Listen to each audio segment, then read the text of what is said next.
Il s'agit de l'école qui fournit quasiment l'intégralité des ministres et des présidents de la République depuis au moins 60 ans. On l'appelle aussi l'école des élites car c'est un lieu de prestige qui perdure.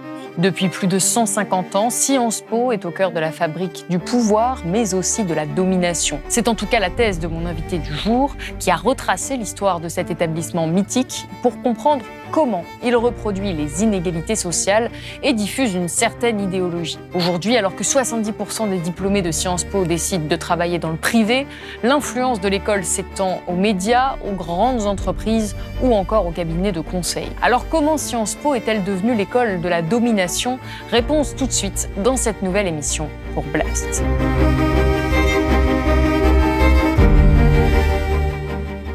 Mathieu Dejean, bonjour. Bonjour. Vous êtes journaliste au service politique de Mediapart et aujourd'hui, vous publiez ce livre, Sciences Po, l'école de la domination, aux éditions La Fabrique, une enquête très critique à l'égard de cette grande école dans laquelle vous démontez les idées reçues qu'on peut avoir sur cette institution et dans lequel vous retracez l'histoire de l'établissement depuis sa création jusqu'à nos jours. Alors, avant d'aller plus loin, j'aimerais qu'on définisse un petit peu ce qu'est Sciences Po pour vous. Vous rappelez que l'école accueille aujourd'hui 15 000 élèves. On parle de l'école parisienne, oui. C'est bien ça, et de tous les campus qu'il peut y avoir autour de la capitale, dont 70% de ces élèves choisissent en fin de parcours de travailler dans le secteur privé. Aujourd'hui, Sciences Po dispose de sa propre école de journalisme, de droit, de management, dispose même d'une école urbaine. Alors, la première question que j'ai envie de vous poser, c'est Sciences Po aujourd'hui, à quoi est-ce que ça sert et qui ça forme ? Sciences Po aujourd'hui, c'est une grande école qui a donc plus de 150 ans puisqu'elle a été fondée en 1871 et c'est une école qui forme l'essentiel des classes dirigeantes françaises à l'heure actuelle, que ce soit, comme vous l'avez dit, au niveau politique, culturel. Elle a désormais une école urbaine. Enfin, donc voilà, en fait, c'est une école qui forme une école d'excellence, très sélective. Il y a toujours moins de 10% des personnes qui postulent à Sciences Po qui sont admises. Et donc, elle joue un rôle fondamental aujourd'hui dans les personnes qui sont à des postes dirigeants dans les entreprises, en politique, dans les médias ou dans le domaine culturel. Et pourquoi avoir choisi d'écrire sur cette thématique ? Alors en fait, au début, ça m'est venu plutôt de ma pratique professionnelle du journalisme politique que j'exerce depuis quelques années et de manière plus assidue à Mediapart depuis 2 ans. En fait, au début, je me suis rendu compte que les diplômés de Sciences Po Paris étaient omniprésents dans l'univers politique, en particulier dès qu'on va au niveau des cadres nationaux des partis ou des députés. Et donc, pour quelques anecdotes comme ça, pendant la campagne présidentielle, je couvrais la campagne notamment de Yannick Jadot et j'ai remarqué le mécontentement de certains militants de base de la campagne de Yannick Jadot vis-à-vis des cadres dirigeants de la campagne pour beaucoup de diplômés de Sciences Po. Et donc, il y avait une sorte de stigmate vis-à-vis des sciences-pistes, donc ces gens qui venaient de Sciences Po Paris, à qui on reprochait notamment une forme de mépris social. Et le fait que finalement, c'était eux qui décidaient des orientations stratégiques, de qui fait quoi. Et puis derrière, il y a les colleurs d'affiches, les petites mains, qui, pour certaines, viennent de milieux populaires et ont du mal à gravir les échelons dans les partis politiques. Et la deuxième chose, point de départ un petit peu de ce livre que j'ai observé en politique, c'est le propre étonnement d'un jeune député socialiste, lui-même passé par Sciences Po Paris et par l'ENA ensuite, qui me disait élu nouvellement en 2022, la première fois qu'il s'exprime dans l'hémicycle, il a en face de lui un ministre d'à peu près son âge, sourire complice, qui est en fait quelqu'un qui était dans sa promotion à Sciences Po Paris, qu'il connaissait de là. Puis ensuite, revenant sur les bancs de l'hémicycle, il était entouré de jeunes députés de la NUPES, en l'occurrence, diplômés de Sciences Po Paris, vingtenaires ou trentenaires, nouvellement arrivés, et qui gravissent les échelons très rapidement, en l'occurrence à gauche. Et il continue de me raconter, première interview qu'il fait avec une journaliste du Monde, elle-même diplômée de Sciences Po et amie de promo. Donc en fait, vraiment un entre-soi. Voilà, c'est ça. Sciences Po a toujours été l'univers de la connivence, enfin en tout cas de l'entre-soi et potentiellement de la connivence. Et c'est ce qui m'a fait dire que c'était intéressant de se replonger un petit peu dans l'histoire de cette école, puisqu'elle continue d'avoir une influence importante aujourd'hui. On peut en avoir l'image d'une école de l'élite déconnectée. Est-ce que c'est le cas pour vous ? En tout cas, on peut dire que quand on accède à Sciences Po Paris, on accède à une école prestigieuse qui a une influence d'où qu'on vienne, en fait, quel que soit le milieu social d'où on vient. On accède directement à un certain statut. et on vous le fait comprendre. C'est-à-dire, dès que vous arrivez, on vous dit, vous êtes dans l'école de l'excellence, vous allez diriger la France, en gros, grosso modo, dans différents domaines. Et on donne en tout cas, il y a un entre-soi, une culture de la confiance en soi qui peut participer au bout d'un moment à une certaine forme de déconnexion. Ouais. Parce que ce n'est surtout pas ce que veut renvoyer comme image l'institution Sciences Po, qui se dit être une école accessible à tous, une école méritocratique. Et vous, pour parler de méritocratie, justement, vous revenez au tout début de l'école, à sa création, et on apprend dans votre livre que c'est une école privée. Et pourtant, aujourd'hui, Sciences Po s'est présentée comme une école publique. Qu'est-ce que c'est aujourd'hui? C'est une école privée, publique? En fait, elle a un statut hybride. Elle est considérée officiellement comme un établissement d'enseignement supérieur public. Mais si on va dans le détail, de manière officieuse, c'est considéré comme une grande école qui participe au double système d'enseignement supérieur où il y a d'un côté les universités et de l'autre côté des grandes écoles sélectives. Et effectivement, c'est un peu un des paradoxes intéressants de cette école, c'est que quand elle a été fondée donc en 1871, à la suite de la guerre franco-allemande à ce moment-là et de la Commune de Paris, donc le fondateur Émile Boutmy, qui était un publiciste, fils de patron de presse, crée cette école vraiment sous l'influence d'intellectuels de l'époque comme Ernest Renan, qui avait écrit La réforme intellectuelle et morale de la France, enfin, voilà, qui voulait refaire une tête de peuple. À l'époque, c'est l'expression qu'il utilise. Et c'était vraiment l'idée de relégitimer une aristocratie qui avait été secouée à la fois par ce qui s'est passé, la guerre, la défaite française, et puis la Commune de Paris et la naissance du socialisme en France. Et donc, à ce moment-là, il veut créer cette école pour qu'une élite de proche en proche tempère les esprits, gouverne la France. Et cette manière de dire refaire une tête de peuple, elle en dit long, puisque en fait, c'est considéré que l'élite aristocratique était l'intelligence de la France, et puis le reste du corps social français n'était que des exécutants incapables de réfléchir et de décider des orientations politiques du pays. Et combien de temps cet esprit va-t-il rester dans cette école? Justement, en fait, toute l'idée que je développe dans mon livre, c'est de dire que cet héritage pèse encore aujourd'hui sur Sciences Po Paris, malgré tout ce que peut dire la direction.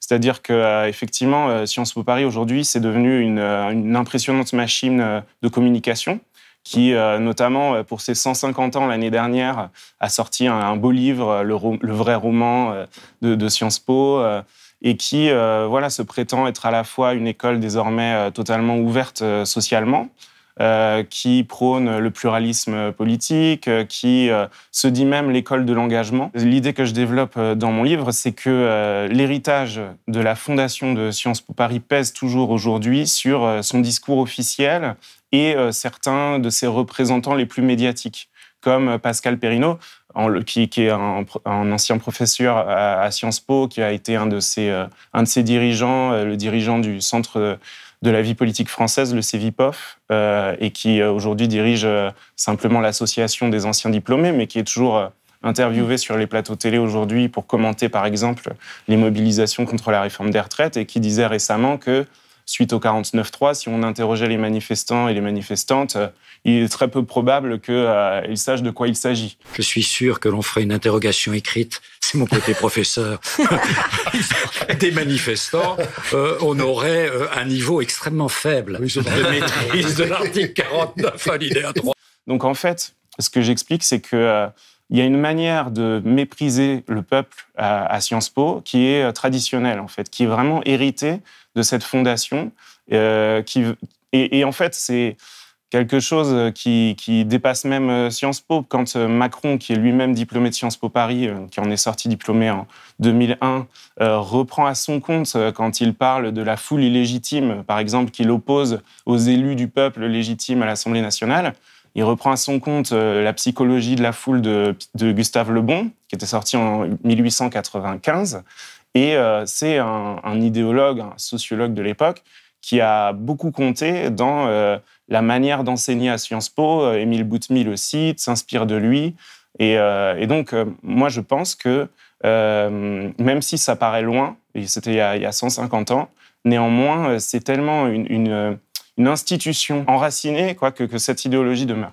Et pourtant, cette institution va être au cœur de nombreux conflits politiques. Vous le retracez dans votre livre, notamment sur le statut de l'école qui est privée mais qui va devenir publique. Quand est-ce que cette école va devenir publique ? Oui, donc effectivement, le paradoxe de Sciences Po, c'est qu'au début, c'était une école privée qui très rapidement a acquis un monopole sur la formation des grands corps de l'État, donc des hauts fonctionnaires en France, ceux qui allaient décider des politiques publiques. Oui, parce que la plupart des hauts fonctionnaires en France aujourd'hui, et déjà à l'époque, sortent de Sciences Po. Sortent de Sciences Po, ouais. Et en fait, effectivement, très rapidement, la gauche s'est insurgée contre cet état de fait. La préemption par l'école libre de sciences politiques, parce que c'est comme ça qu'elle s'appelait au début, la préemption de cette fonction de formation de l'élite politique. Et donc, très rapidement, il y a des demandes de nationalisation de l'école, en se disant on ne peut pas laisser à une entreprise, enfin à une école privée, la fonction de former les gens qui vont défendre l'intérêt général. Et donc, notamment au moment du Front populaire, il y a une demande de nationalisation très forte. Et ça se reproduit, il y a plusieurs années comme ça, où il y a des demandes de nationalisation qui échouent à chaque fois. Et pour cause, parce qu'en fait, Sciences Po a noué des liens très étroits avec les gens qui sont aux fonctions, au pouvoir. Et en fait, à chaque fois, les dirigeants de Sciences Po, le directeur, qui a toujours un rôle important, est de mèche, en fait, souvent avec les ministres qui sont en train d'essayer d'arriver au bout. Et malgré souvent la volonté des militants ou des députés, finalement, il y a quelque chose qui se produit dans l'histoire et qui fait que l'école demeure dans son état de statu quo. Et en fait, ça change seulement en 1945, après la Seconde Guerre mondiale, où il y a tout un nouveau débat, notamment déclenché par Marc Bloch dans son livre « L'étrange défaite », où il impute la défaite et la faillite totale de la classe dirigeante française, notamment de la haute fonction publique qui, très rapidement...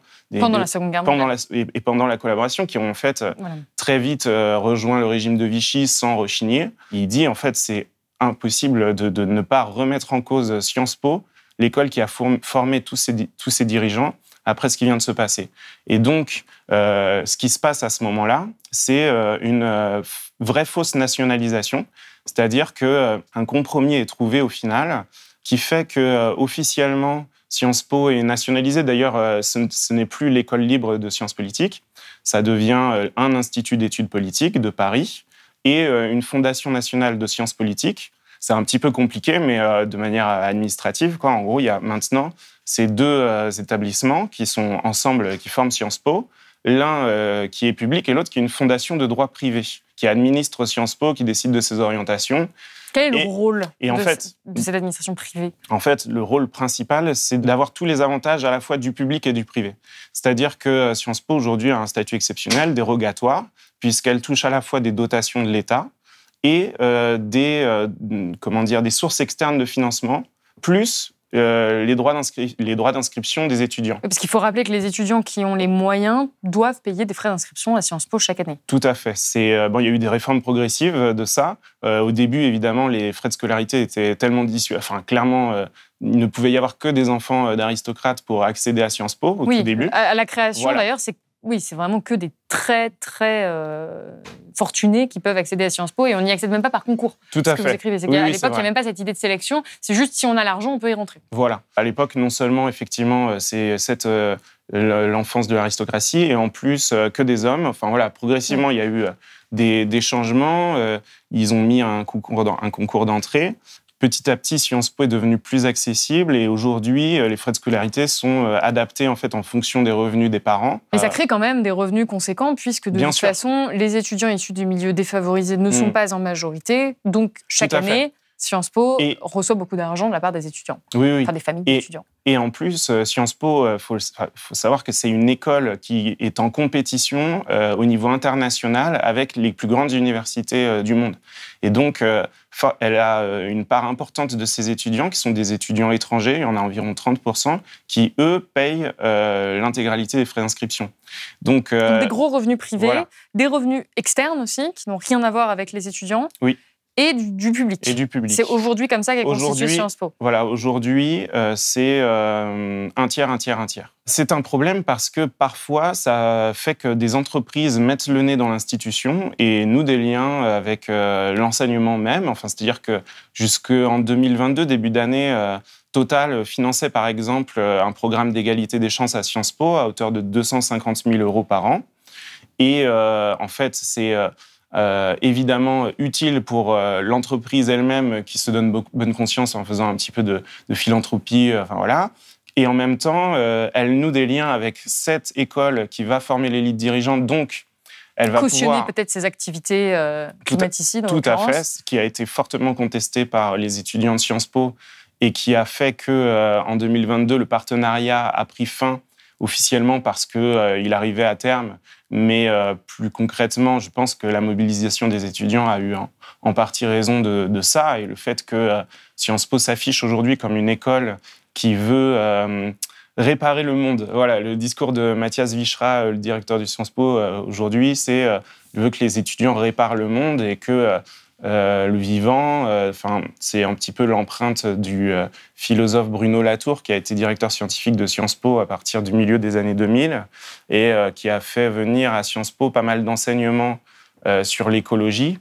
Mais bref, c'était difficile pour Sciences Po d'assumer d'être à la fois une école qui revendique de former la future élite à la lutte contre le changement climatique et d'avoir un partenariat avec Total.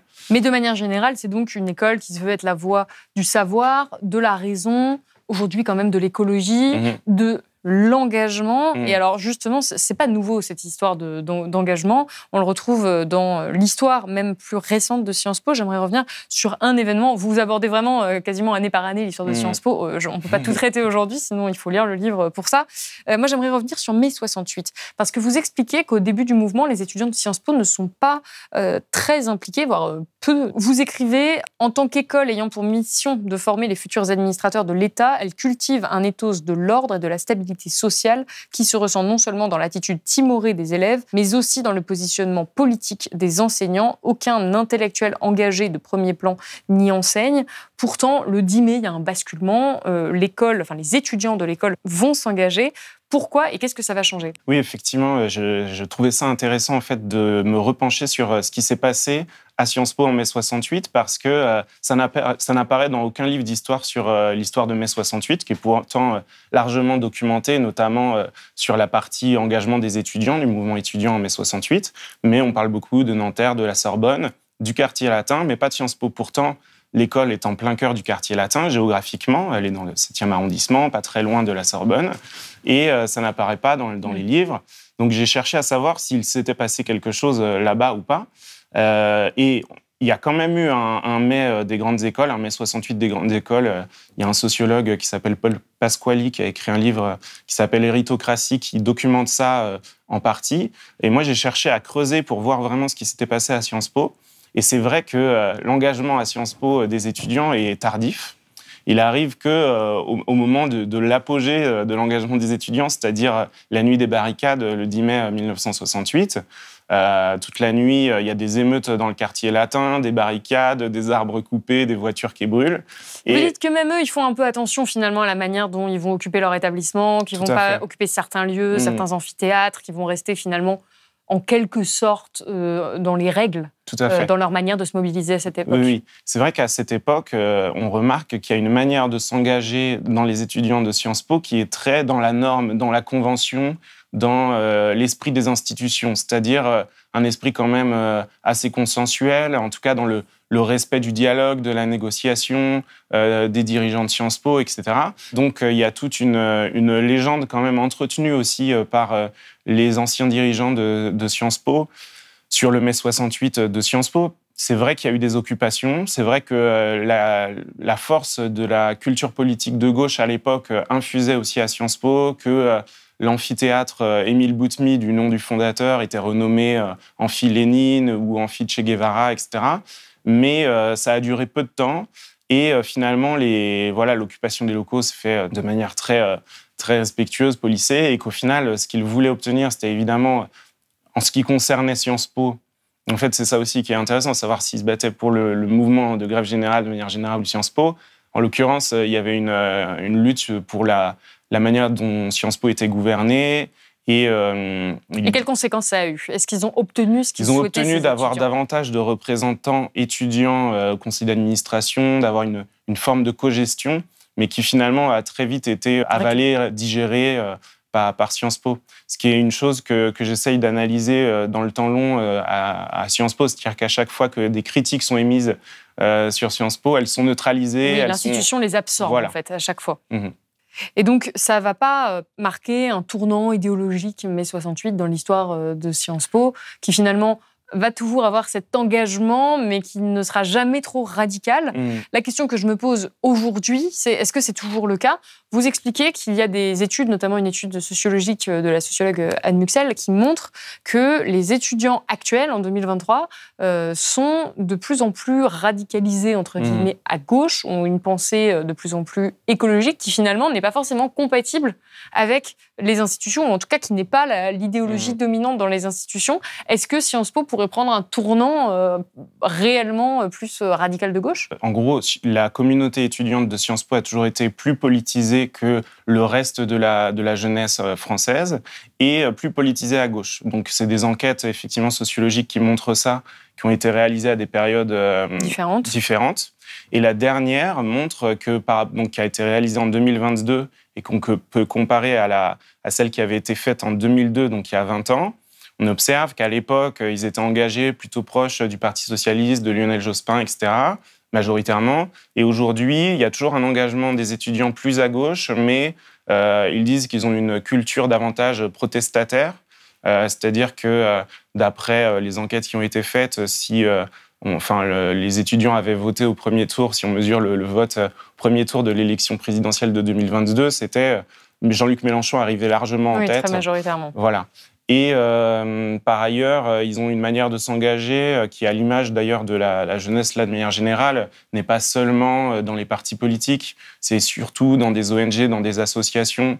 Voire même dans des carrières professionnelles où ils s'orientent de manière totalement différente que ce pourquoi ils ont été instruits dans cette école. On voit dans cette génération surdiplômée, il faut voir quand même qu'on parle d'une jeunesse qui fait des études supérieures, qui va être diplômée Bac plus 5 et qui a un regard critique sur le monde qui l'entoure et aujourd'hui qui a des demandes qui dépassent même l'affichage de Sciences Po en termes, par exemple, d'engagement écologique. Comme dans beaucoup de grandes écoles, et c'est à AgroParisTech, les étudiants qui avaient lancé ça au moment où ils revendiquaient de déserter et de ne pas respecter l'avenir qu'on leur garantissait, c'est-à-dire d'être à la tête de grandes entreprises qui étaient potentiellement polluantes, etc. À Sciences Po aussi, à la remise des diplômes de 2022, il y a eu des prises de parole d'étudiantes et d'étudiants qui voulaient... En fait, c'est même pas ça, c'est que Mathias Vichra, le directeur de Sciences Po, a affirmé qu'il voulait davantage mettre l'écologie à l'ordre du jour à Sciences Po, plus de cours, une meilleure sensibilité à ça. Et en même temps, quand une étudiante a voulu prendre la parole pour parler de décroissance, d'antiproductivisme, vraiment de l'urgence de changement, ça ne lui a pas été accordé. Donc c'est une question de libéralisme, c'est qu'il y a une idéologie néolibérale finalement qui est encore très présente dans les institutions à Sciences Po et que ne partagent pas forcément les nouvelles générations qui arrivent et qui y rentrent. Oui, d'après ce que disent les étudiants de Sciences Po avec lesquels j'ai pu discuter, il y a une incitation, c'est vrai, à Sciences Po à postuler à des carrières qui vont être bien rémunératives, qui vont bien rémunérées, Et en fait, il n'y a pas vraiment de point de vue critique sur quelle va être leur fonction sociale. Et donc, effectivement, notamment pour une école qui forme énormément de gens qui vont être dans la haute fonction publique. Qui vont diriger le pays, littéralement. C'est inquiétant. Et d'ailleurs, si je parle d'école de la domination et de l'importance de l'école dans la formation du bloc bourgeois en France, qui est un terme que je reprends à Stefano Palombarini et Bruno Amable. Qu'est-ce que ça veut dire, le bloc bourgeois ? Qui ont sorti un livre en 2018 qui s'appelait « L'illusion du bloc bourgeois », dans lequel ils constataient un effondrement des deux blocs sociaux qui ont été dominants en France jusque dans les années 80, un bloc de droite, un bloc de gauche, avec chacun d'entre eux une sorte de clientèle électorale, entre guillemets, d'un côté des classes aisées, des artisans, des professions libérales, et de l'autre, des ouvriers, des classes plus populaires et des gens qui travaillent dans la fonction publique.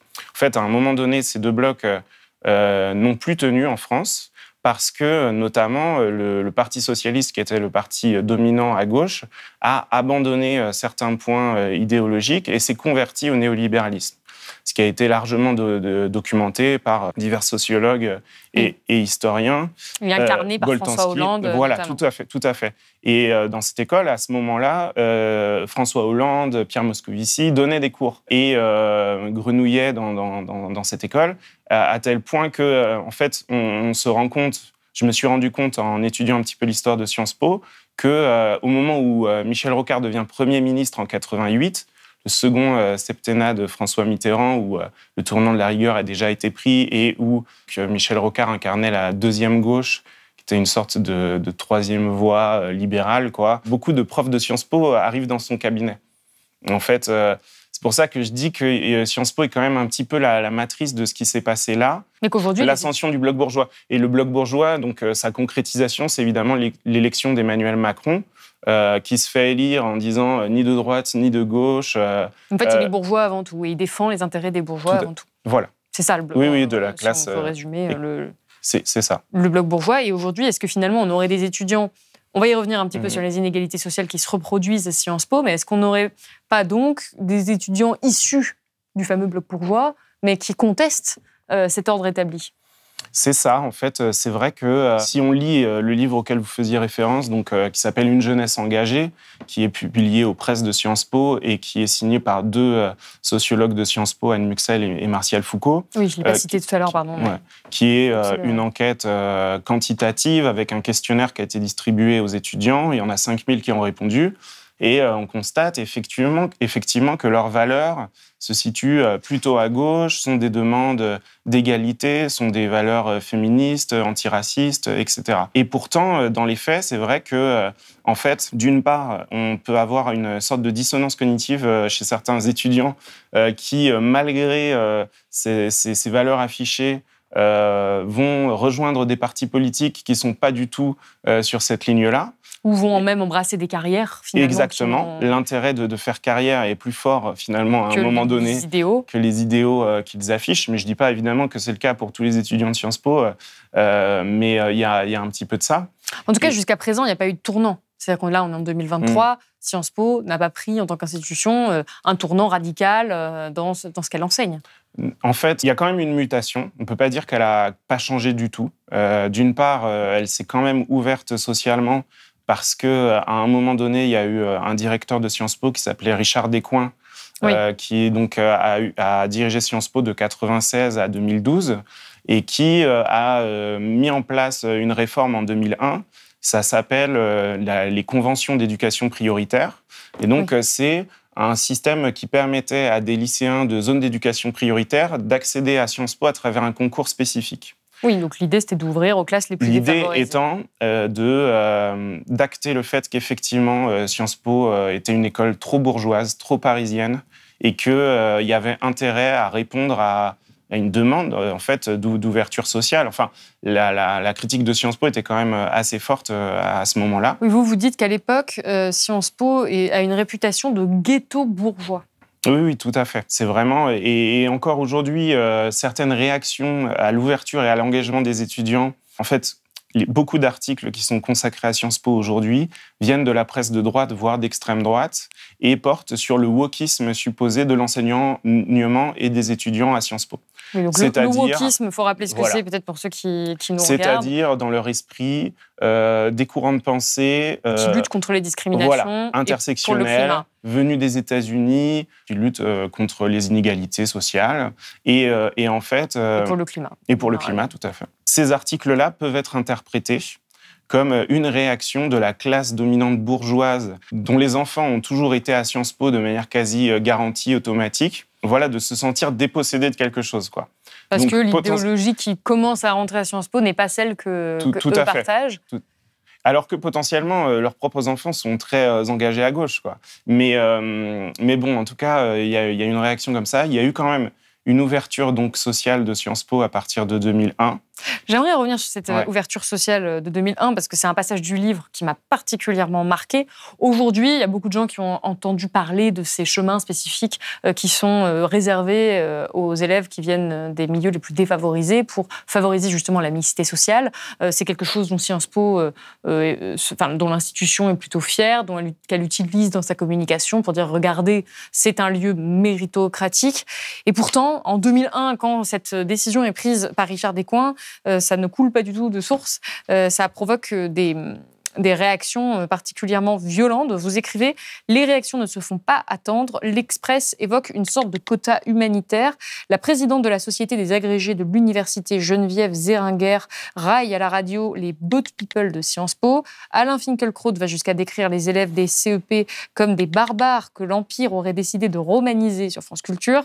Une association, la Carmagnole, est créée à l'IEP contre la réforme. Un graffiti orne même les toilettes de l'institution. Sciences Po n'est ni Aubervilliers ni La Courneuve. On voit que ça n'a vraiment pas été facile d'obtenir cette ouverture sociale. Est-ce que ça a fonctionné ? Est-ce qu'aujourd'hui, Sciences Po est un lieu méritocratique ? Alors, c'est clair qu'à l'époque, ça a quasiment déclenché une émeute, quoi. Enfin, c'est impressionnant, effectivement, les citations que vous venez de lire parlent beaucoup, sont très évocatrices de la stigmatisation qui règne à l'école à l'époque vis-à-vis des classes populaires. Et évidemment, c'est clairement aussi teinté de matinée de racisme, quoi. Quand on parle de barbares ou on dit que Sciences Po n'est pas Aubervilliers, enfin voilà, quoi. On comprend vraiment ce qu'ils ont derrière la tête. Alors, est-ce que ça a fonctionné ? Il y a eu plusieurs bilans qui ont tenté d'être faits de ces CEP. L'école aujourd'hui revendique et évidemment que ça a fonctionné.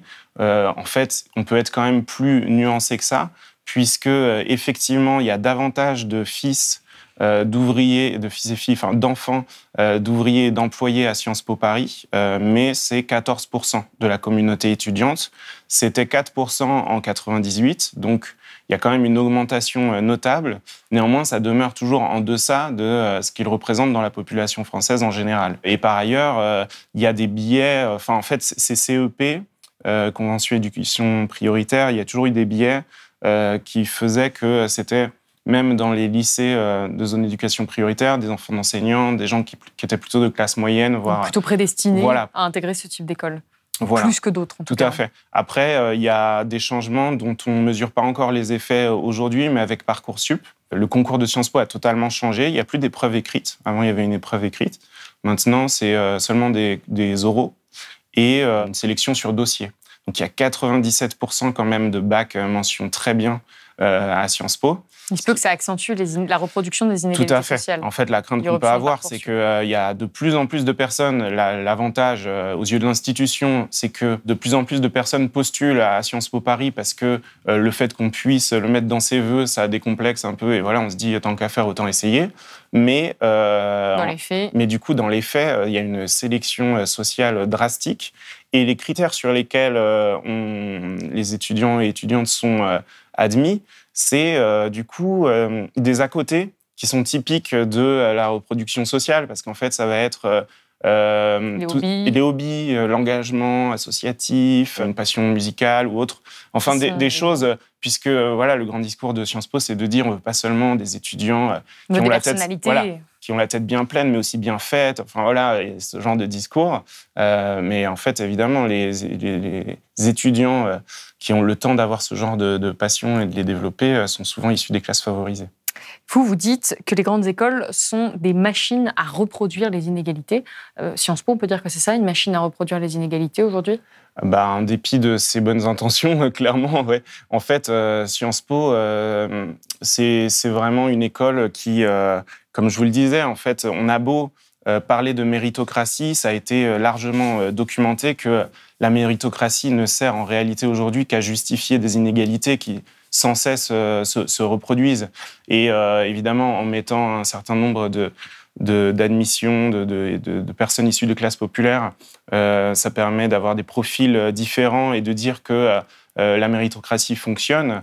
Mais en réalité, quand justement dans cette enquête sociologique qui a été réalisée sur les étudiants en 2022, on leur demande quels sont les critères pour faire partie de l'élite, ils disent les relations et la naissance.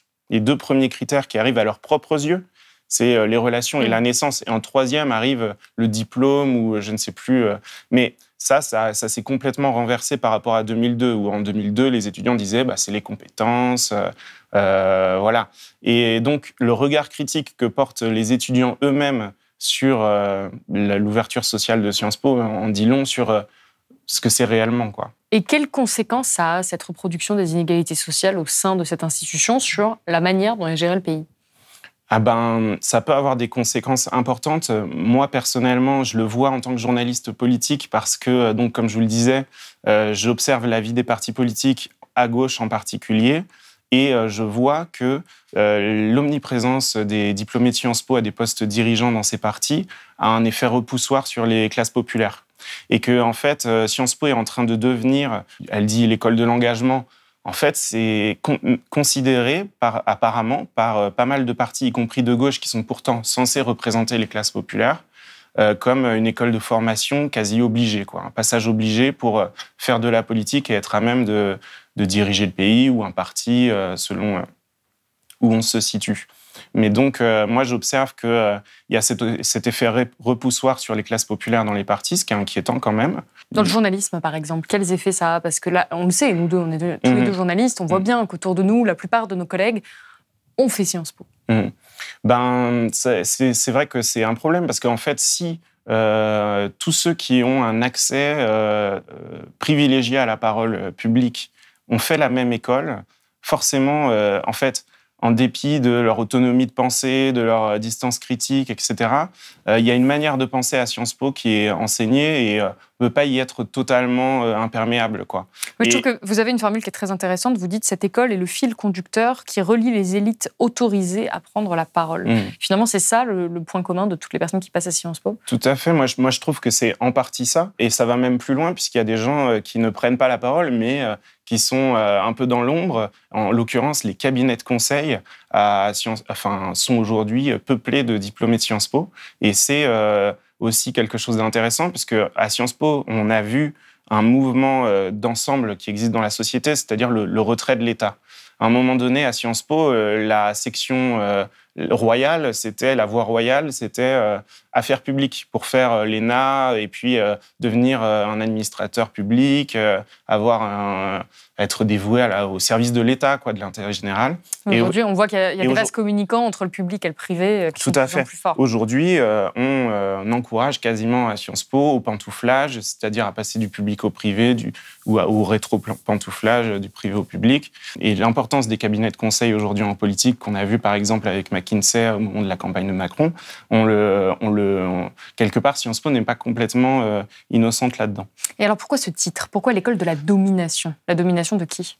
En fait, quand j'ai fait ce livre, j'ai voulu renouer le fil avec la critique bourdieusienne de Sciences Po et du double système d'enseignement supérieur en France, qui s'était un peu asséché. Le dernier livre consacré à Sciences Po, c'est en 2001, Alain Garrigou qui avait écrit « Les élites contre la République », Sciences Po et l'ENA. Qui est une critique des grandes écoles. Tout à fait. De Sciences Po et de l'ENA, et qui montre justement comment elle accompagne ce mouvement de retrait de l'État, de désengagement et d'accompagnement du néolibéralisme, qui était déjà bien installé à l'époque, mais qui depuis s'est encore accentué. Et donc, moi, quand j'utilise le terme de domination, c'est pas seulement une domination sociale, parce qu'on a beaucoup, effectivement, parler des inégalités sociales qui se reproduisent à Sciences Po. C'est une partie de ce que je décris, mais c'est aussi une domination, pour moi, idéologique. Je reprends ce que disaient Eve Capiello et Boltanski dans leur livre sur le nouvel esprit du capitalisme. Et donc, pour moi, Sciences Po participe en formant toutes ces personnes, quand même, qui aujourd'hui peuplent les grands médias, les grandes entreprises, les politiques. Il y a une quarantaine de premiers... j'ai plus les chiffres, mais on compte plus le nombre de présidents ou de premiers ministres qui sont passés par Sciences Po. Voilà, je pense qu'ils participent à une domination idéologique. Et comme je vous le disais, quand en ce moment, on voit non seulement une domination idéologique, mais aussi un accompagnement de la sclérose de la Ve République en ce moment, moi, je pense que c'est l'aboutissement de quelque chose. Là, ce qu'on a vu avec le blocage de la mobilisation contre la réforme des retraites, je pense que ce n'est pas totalement étranger à ce que je raconte dans le livre. Et vous expliquez que cette proximité entre tous ceux qui étudient à Sciences Po, qui ont une certaine homogénéité que vous venez de nous décrire, y compris après leurs études. Vous évoquez notamment les dîners du siècle. Alors, est-ce que vous pouvez nous rappeler ce que c'est que ces dîners du siècle et surtout quel est le rapport avec Sciences Po qu'on ne peut pas voir comme ça instinctivement? Oui, c'est vrai. Personnellement, j'ignorais un petit peu ce que c'était et ils ont été mis en lumière d'un seul coup. C'est vrai qu'il y a pas mal de fantasmes sur ce que ça peut être, que ces dîners du siècle. Et en fait, c'est au moment d'une crise qu'a vécue Sciences Po en 2021, suite à la publication du livre de Camille Kouchner, La Familia Grande, dans lequel elle révélait l'inceste qu'a reconnu par la suite Olivier Duhamel, qui était le président de la Fondation nationale de sciences politiques, sur son beau-fils. Donc le frère jumeau de Camille Kouchner. C'est ça. À ce moment-là, ça a mis en lumière tout un système de cooptation qui existait dans la gouvernance de Sciences Po, dans les dirigeants de Sciences Po. Oui, puisque elle dit... Tout ce que je révèle dans ce livre, ce n'est pas des révélations parce que tout le monde le sait. Voilà, c'est ça. Et d'ailleurs, il y a eu un effet domino de ces révélations, puisque non seulement Olivier Duhamel a dû évidemment démissionner très rapidement, mais Frédéric Mion, qui était le directeur de Sciences Po à l'époque, qui au début a prétendu ne pas savoir, ne n'avoir jamais été au courant, finalement a dû se dédouaner et démissionner à son tour parce qu'il y a eu des preuves comme quoi il avait été informé. Donc il y a de la cooptation, il y a des liens. Voilà. Et en fait, il se trouve qu'Olivier Duhamel avait aussi un rôle important dans le siècle, donc ce cercle de pensée, d'entre-soi, de connivence des élites dirigeantes en France. Qui c'est qu'il y a à ces dîners du siècle? Il y a à la fois des journalistes de premier plan, des patrons de presse, des patrons de grandes entreprises du CAC 40, des politiques. Et en fait, c'est des dîners qu'ils ont régulièrement, qui n'ont pas d'autre fonction que de les faire... réseauter, en fait. Réseauter. Ils disent aucune décision n'est prise, en revanche, à ces dîners, concrètement, non. Mais c'est des mises en relation. Tout à fait. Et en fait, c'est des mises en relation. En fait, il y a déjà un entre-soi entre personnes qui ont fait...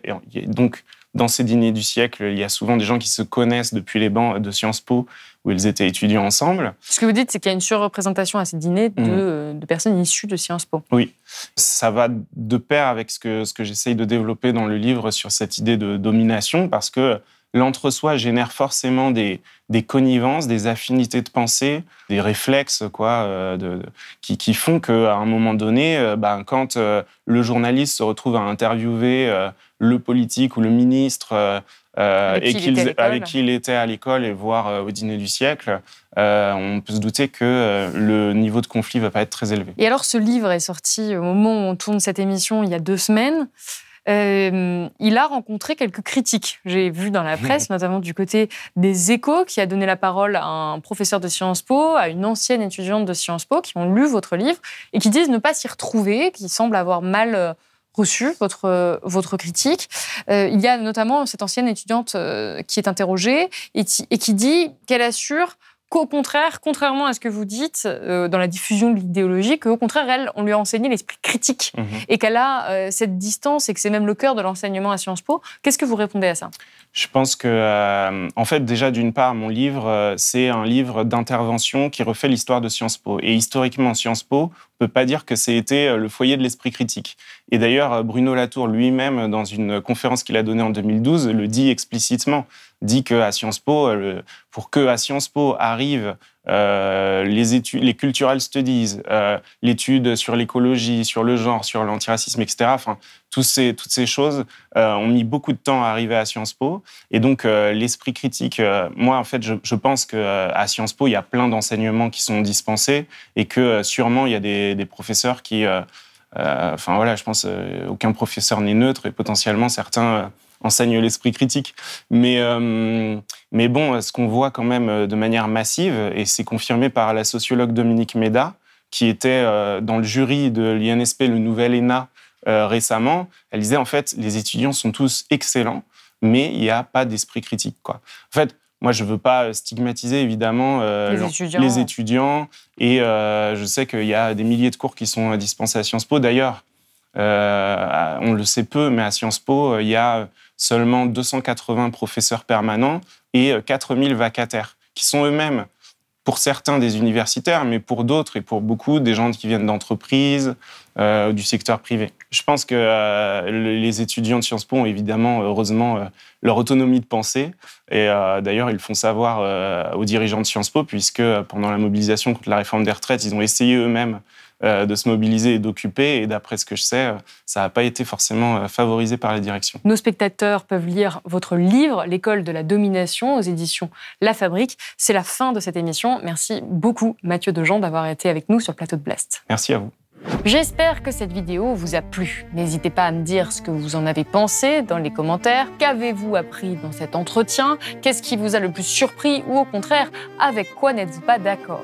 Je rappelle que Blast est un média complètement indépendant qui ne vit que grâce à vous, son audience. Donc si vous le pouvez, n'hésitez pas à faire un don ou à vous abonner sur blast-info.fr. Et moi je vous dis à bientôt.